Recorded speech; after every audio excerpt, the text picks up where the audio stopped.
तर एसआरएचे तत्कालीन सीईओ विश्वास पाटील यांनी संदीप येवलेंचे हे आरोप निराधार असल्याचं म्हटलंय।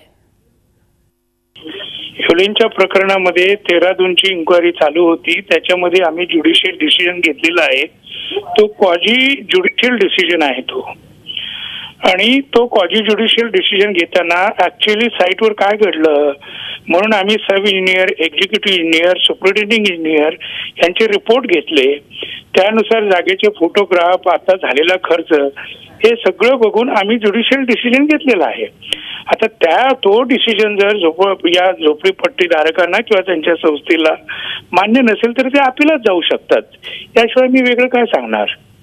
मी ज्युडिशियल अथॉरिटी म्हणून गेलो होतो, मी व्यक्तिगत विश्वास पाटील म्हणून नव्हतो गेलो। ऍज अ सीओ एसआरए मी निर्णय घेतलेला आहे, आणि असा आरोप करण्यापूर्वी त्यांनी माझा डिसिजन जर पसंत नसेल तर तुम्ही वरच्या कोर्टामध्ये जाऊ शकता ना।